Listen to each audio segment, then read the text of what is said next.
Hello guys, അപ്പം നമ്മൾ കഴിഞ്ഞ പാർട്ടിയിൽ കണ്ടിട്ടുണ്ടായിരുന്നല്ലോ, നമ്മളവിടെ മലിനം പിടിക്കാൻ വേണ്ടി പോയിട്ട് വരാലി കിട്ടി. ഇതിപ്പോൾ സെക്കൻഡ് പാർട്ടാണ്. ഇത് നമ്മുടെ കുളത്തിലേക്കാണ് ഗായ്സ്, സോറി ഗായ്സ്, നമ്മുടെ കിണറിലുള്ള വരാലി പിടിക്കാനാണ് ഇന്ന് നമ്മൾ വന്നിട്ടുള്ളത് കേട്ടോ. ഇത് കഴിഞ്ഞിട്ട് വേണം നമ്മൾക്ക് മൂന്നാമത്തെ സ്പോട്ടിലേക്ക് പോകാൻ വേണ്ടിയിട്ട് കേട്ടോ. അപ്പോൾ നമുക്ക് കുറച്ച് നേരം ഇവിടെ നമ്മൾക്ക് ചൂണ്ടിയിട്ട് നോക്കാം. നമ്മൾ 2 ചൂണ്ടയാണ് ഇടാൻ വേണ്ടി പോകുന്നത്. ഒന്നിൽ നമ്മൾ മറ്റേ കോഴിക്കോടലിട്ടിട്ടും വേറൊന്ന് മണ്ണിരിട്ടിട്ടും. സോ ഞാൻ വന്നപ്പോൾ തന്നെ ഒരു വലിയ വരാലിനെ കണ്ടിട്ടുണ്ടായിരുന്നു. നമുക്ക് നോക്കാം ഗൈസ് കിട്ടുമോ ഇല്ലയോ എന്ന്. ഓക്കെ ഗൈസ്, നമുക്ക് ആദ്യം പതുക്കെ പോയി നോക്കട്ടോ. മേലെ തന്നെ വന്ന് നിൽക്കും നമ്മുടെ വരാല്. പതുക്കെ പോയി നോക്കാം. അത് വരാലായിരുന്നു. ഗൈസ്, വരാലായിരുന്നു. വരാലായിരുന്നു കേട്ടോ. ഒരു വരാലുണ്ട് ഗൈസ്. നമുക്ക് അവനെ പൊക്കാം ഗൈസ്. നമ്മളില്ലേ അവിടെ ഒരു പച്ചക്കാള ഇട്ട് വെച്ചിട്ടുണ്ട്. ഇതിൽ നമ്മൾ കോഴിക്കോടലാണ്. സോ പച്ചക്കാളയിലാണ് നമ്മൾ വരാലിനെ പിടിക്കാൻ വേണ്ടി ശ്രമിക്കുന്നത്. പിന്നെ കോഴിക്കോടലിൽ നമ്മളൊക്കെ വലിയ മറ്റേ കടുമീനില്ലേ, അത് കിട്ടിയാൽ കൊള്ളാമെന്നുണ്ട് ഗായ്സ്. ഇവിടെ നില്ലേ, അത് നോക്ക്, അത് കരിപ്പിടി ഗായ്സ്. ഇവിടെ നില്ലേ എല്ലാവർക്കും വരാല് കിട്ടിയിട്ടുണ്ട്. ഇതെന്താണിത്? വരാലിൻ്റെ ഉറവിട് പോകണം ഇതിൻ്റെ ഉള്ളിലുള്ളത് ഗായ്സ്. നമ്മുടെ പച്ചക്കാള അവിടെ കിടന്ന് പെടയുണ്ട് കേട്ടോ. അതുകൊണ്ട് തന്നെ വരാല് വന്ന് ഇങ്ങനെ അടിക്കുമെന്നാണ് പ്രതീക്ഷിക്കുന്നത്. എന്തായാലും വരാലുണ്ട്. ആൾക്കാർ കുറേ പിടിച്ചിട്ട് പോയാലും പിന്നെയും വരാല്. ഇത് എവിടെ നിന്നാണോ ഇങ്ങനെ വരണത്? നമുക്ക് മിണ്ടാണ്ട് നിൽക്കാട്ടോ, അപ്പോളേ വരാല് വരുള്ളൂ ഗായ്സ്. നമ്മുടെ നാട്ടിലുള്ളവരെല്ലാവരും നല്ലപോലെ ഫിഷിങ് ചെയ്യുന്ന ആൾക്കാരാണ് കേട്ടോ. അതിനുള്ള ഉദാഹരണം ഞാൻ കാണിച്ചു തരാം. അവിടെ 2 പിള്ളേരെ നടക്കുന്നുണ്ട്. അവരുടെ കയ്യിൽ ചൂണ്ടുണ്ട്. അവിടെ ഒരു വലിയച്ഛൻ ചൂണ്ട, അതിൽ മീൻ കിട്ടിയിട്ടാ. കടന്ന് പെടയുണ്ട്. പക്ഷേ നിങ്ങൾക്ക് കാണാൻ പറ്റില്ല കേട്ടോ. അത്രയും എൻ്റെ കണ്ണിന് ക്ലാരിറ്റി ഉള്ളത് കൊണ്ടാണ് കാണുന്നത് ഗൈസ്. ഓക്കെ, അപ്പോൾ അവിടെ ഒരു ചേട്ടൻ ചൂണ്ടുന്നുണ്ട്.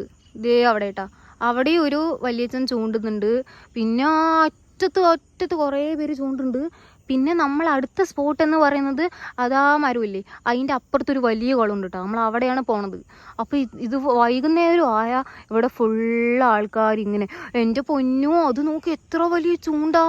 ആളുടെ ഡബിൾ സൈസുള്ള നീളമുള്ള ചൂണ്ടയും കൊണ്ടാണ് ആൾ ചൂണ്ടാൻ വേണ്ടി പോകുന്നത്. കണ്ടോ അമ്മോ, ഇപ്പുറത്തെ ആളുടെ വലിയ ചൂണ്ട. എൻ്റെ റബ്ബേ.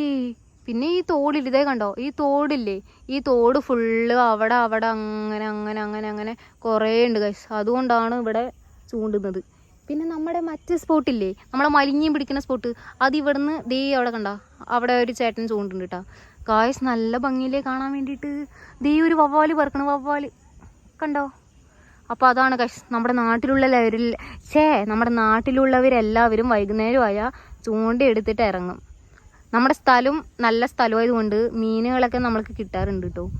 അവിടെ കണ്ടോ, ആ വലിയച്ഛൻ്റെ വലിയ ചൂണ്ടയാണ്, വലിയ വടി, അതിലാണ് ചൂണ്ടുന്നത് ഗായ്സ്. നമ്മുടെ വരാലിന് ഇതുവരെ കാണുന്നില്ല.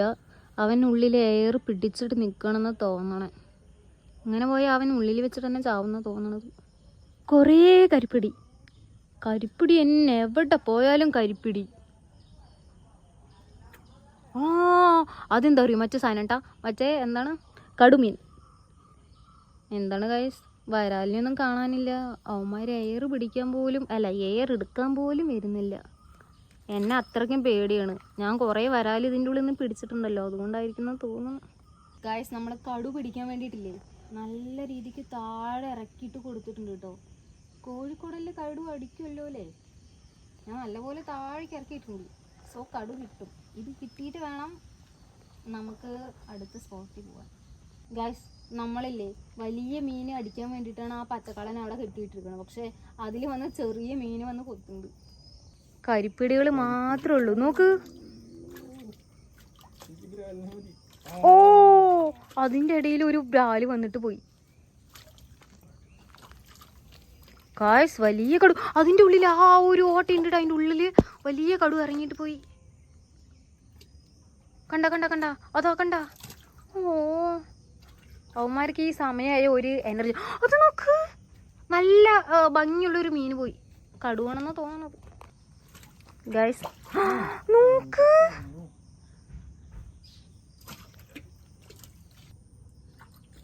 ഗായ്സ്, അവിടെ ഇപ്പോൾ വന്നിട്ട് പോയത് വരാലാണ്. വലുത് നമ്മളെ പിടിച്ച അത്ര വലുതൊന്നുമല്ല കേട്ടോ, എന്നാലും വലുത് കണ്ടോ. അതൊക്കെ കരിപ്പിടിയാണ് കേട്ടോ. ഈ കുളത്തിലും അല്ല ഈ കിണറിലും മലിഞ്ഞിനുണ്ട്. പക്ഷേ നമുക്ക് വരാലും മതി, പക്ഷെ വരാലും നമ്മൾക്ക് വേണ്ട ഗൈസ്, നമ്മളിനെ വേണ്ട, അതുകൊണ്ട് കിട്ടാത്ത. ഓ കടു ഗൈസ്, നമ്മൾക്ക് കടുമീൻ കിട്ടിയിട്ടാ കോഴിക്കോടല്ലേ. ഇവൻ കിടന്ന് തിരിയണ കണ്ടോ, പക്ഷെ നല്ല ഭംഗിയുണ്ട്. നോക്ക്, തൊടട്ടെ ഗൈസ്. നമുക്ക് നമ്മുടെ കിണറിന്ന് കടുമീനെ കിട്ടിയിട്ടുണ്ട് കേട്ടോ. നല്ല ഭംഗിയുണ്ടല്ലോ കാണാൻ വേണ്ടിയിട്ട്, ഒരു പച്ച നീല കളറൊക്കെ പോലെ ഉണ്ട്. എന്തായാലും നമ്മൾക്കിന്ന് 2 സ്പോട്ടിൽ നിന്ന് മീൻ കിട്ടിയിട്ടോ. കണ്ടോ, മീൻ കിട്ടിയില്ല എന്ന് പരാതി പറയരുത് ഇനി ആരും. ഇതേ കണ്ടോ ഗൈസ്. അപ്പം നമ്മൾക്ക് ഇതിന്നൊരു മീൻ കിട്ടിയത് കൊണ്ട് നമ്മൾ ഇവിടുത്തെ ചൂണ്ടൽ അവസാനിപ്പിച്ചു കേട്ടോ. നമ്മൾക്ക് വേറെ അവിടുത്തെ നോക്ക് കണ്ടോ വന്നിട്ട് പോണത്. ഇത് മൊത്തം കടുവും മറ്റേ സാധനമാണ് കേട്ടോ, കരിപ്പിടിയും. അപ്പം നമ്മൾക്ക് ഇവിടുത്തെ ചൂണ്ടൽ ഇന്ന് അവസാനിപ്പിച്ചു. ഇനി നമ്മൾക്ക് വേറെ സ്പോട്ടിലേക്ക് പോവാം കേട്ടോ. ഇനി ഇവിടെ ഇട്ടോ കുറേ കടുമീൻ കിട്ടും, പക്ഷേ വേണ്ട ഗൈസ്, നമ്മൾക്ക് പുതിയ സ്പോട്ടാണ് എടുത്തത്. ഓക്കെ, നമുക്ക് അങ്ങോട്ട് പോവാം കേട്ടോ. ഗൈസ്, നമുക്ക് 2 സ്പോട്ടിൽ നിന്ന് ഇത്രയും മീൻ കിട്ടിയിട്ടാണ്. ഒരു വലിയ കടു, ഒരു വലിയ വരൽ, പിന്നെ 2-3 കരിപ്പിടി. അപ്പോൾ ഇത്രയും നമുക്ക് 2 സ്പോട്ടിൽ നിന്ന് കിട്ടിയിട്ടുണ്ട് കേട്ടോ. ഇത് നോക്ക്. കൈയിട്ട പണിയാണ്, കാരണം ഇതിൻ്റെ ഉള്ളിൽ ഒരു കടു ഉണ്ട് ഗൈസ്. കുളം നോക്ക്, കുറേ പേര് ഇതിൽ മീൻ പിടിക്കുന്നുണ്ട്. നമ്മൾക്ക് എന്തായാലും ഇവിടുന്ന് മീൻ കിട്ടുമോ എന്ന് നോക്കാം ഗൈസ്.